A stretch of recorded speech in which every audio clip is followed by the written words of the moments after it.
Welcome back. We are continuing our coverage of that deadly crash at LaGuardia Airport in New York. Surveillance video captured the impact, it's awful, between an Air Canada plane and a fire truck on the tarmac. Both a pilot and a co-pilot died in that crash. More than 40 passengers on board were hurt as well. The crash shut the airport down for hours, as you would imagine. We learned that LaGuardia finally opened up again around noontime today, our time, allowing some flights in and out. Joining us now remotely is 9 News aviation expert Greg Fife.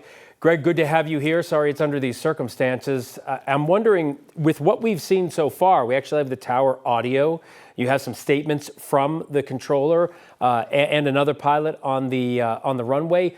What are you going to be looking at specifically in this investigation?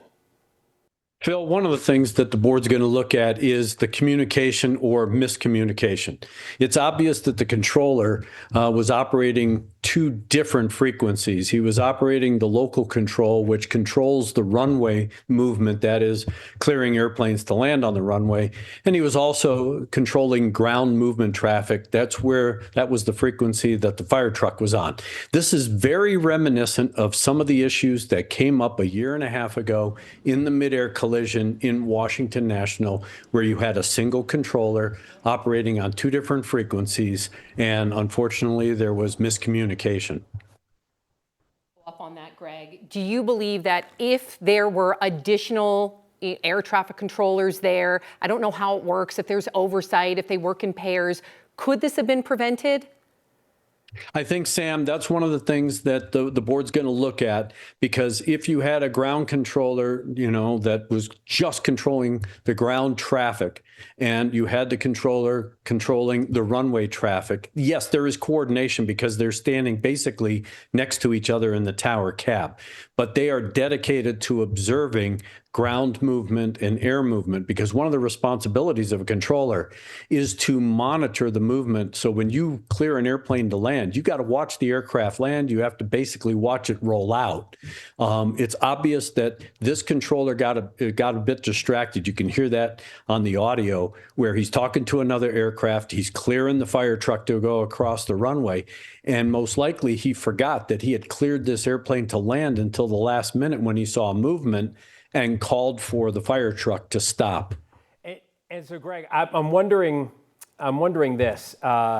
When you have, we'll try to get that off the screen. When you have, I know you said since DC, we've seen these kind of things, but before DC, was it normal to have someone on 2 frequencies? I'm just trying to figure out if that's standard operating procedure or it's something that's happening now because of a shortage. Would that happen before? Yeah, Phil, it's a combination. Right now, we have the staffing shortage. We have controller shortage. So that's now a new component. In years past, arrival rates, and let's just use an example. You look at arrival rates. Let's say you get 100 aircraft per hour landing at DIA during the day. That's the heaviest period. So you have to have all the controllers, or as many controllers as possible. But then late at night, the arrival rates go down, so you don't need to staff it as much. And we've seen that across the country, where at night, where you may only have 10 or 20 arrivals per hour, that's probably workable for 1 controller, and so the staffing level goes down. The NTSB is going to have to try and figure out why at LaGuardia they were down to 1 controller handling 2 frequencies. It is not necessarily something that happens every day, but it is not a rare event either. All right, Greg, thank you so much. Appreciate the expertise as always.